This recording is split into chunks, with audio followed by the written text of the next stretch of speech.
Hello বন্ধুরা, রোহন কিচেনে আবার একটি নতুন পর্বে সবাইকে জানাই স্বাগত। আজকে আমি আপনাদের সঙ্গে শেয়ার করব কোনো সেদ্ধ ঝামেলা ছাড়াই দুর্দান্ত টেস্টের আলুর চপের একটি রেসিপি, যেটা সন্ধেবেলা চা বা মুড়ির সঙ্গে খেতে খুবই সুন্দর লাগে। তো চলুন, দুর্দান্ত টেস্টের চপ বানানোর জন্য প্রথমে আমরা নিয়ে নেব আলু। এখানে আমরা দুটো আলু নিয়েছি। আলুটাকে প্রথমে ছাল ছাড়িয়ে নেব। আলুটা ছাল ছাড়ানো হয়ে গেলে আলুটা আমরা পিস পিস করে কেটে নেব। একেবারে সরু সরু করে আলুর পিসটা করতে হবে, না হলে আলুটা সেদ্ধ হবে না ভেতরে। আলুটা একেবারে সরু সরু করে কেটে ধুয়ে নেব। এবার একটি বাটি নিয়ে নেব, তাতে নিয়ে নেব বেসন,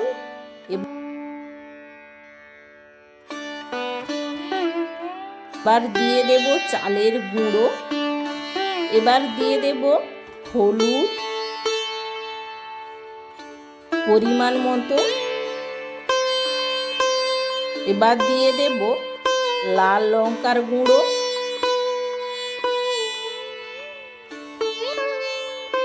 পরিমাণ মতো লবণ, এবার দিয়ে দেব খাওয়ার সোডা, এবার দিয়ে দেব কালো জিরে। চপে টেস্ট বাড়ানোর জন্য হালকা করে আমরা কালো জিরে দিয়েছি।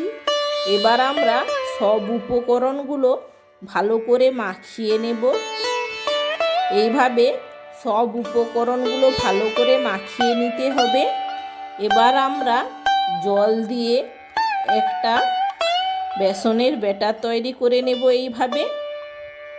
এইভাবে বেসনের ব্যাটারটা তৈরি করে নিতে হবে। আমি যেইভাবে দেখাচ্ছি এইভাবেই করে নিতে হবে। এবার একটি কড়াই গরম করে দিয়ে দেব সাদা তেল। আজ আমরা সাদা তেলেই চপটা ভাজবো।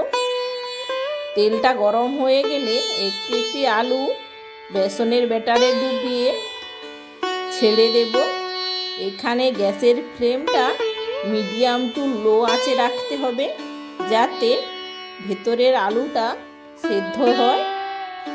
এইভাবে মিডিয়াম টু লো আঁচে রেখে এক পাশ লাল হয়ে গেলে উল্টে দেব।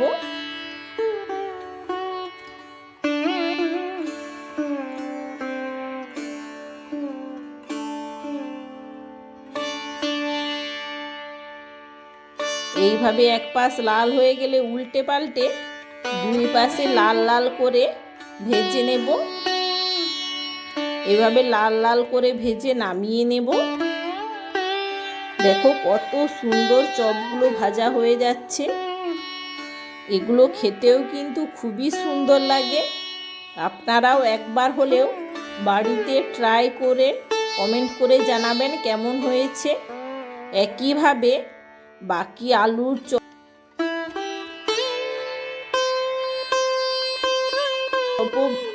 বাকি আলুগুলো বেসনের ব্যাটারে ডুবিয়ে এইভাবে ছেড়ে লাল লাল করে ভেজে নেব। এইভাবে এক পাশ লাল হয়ে গেলে উল্টে পাল্টে ভালো করে ভেজে নেব। দেখো আলুর চপগুলো কত মুচমুচ করছে। ভিতরের আলুটাও খুব সুন্দর সেদ্ধ হয়ে গিয়েছে। দেখো,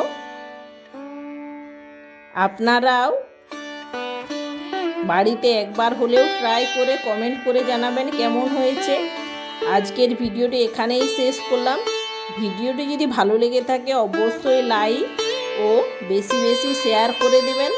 চ্যানেলে নতুন হয়ে থাকলে প্লিজ চ্যানেলটিকে সাবস্ক্রাইব করে পাশে থাকা বেল আইকনটি প্রেস করে দেবেন, যাতে পরবর্তী ভিডিও নোটিফিকেশান সবার আগে আপনাদের কাছে পৌঁছয়। এতক্ষণ আমার সঙ্গে থাকার জন্য অসংখ্য ধন্যবাদ। দেখা হচ্ছে আবার একটি নতুন কোনো ভিডিও নিয়ে। ততক্ষণ ভালো থেকো, সুস্থ থেকো।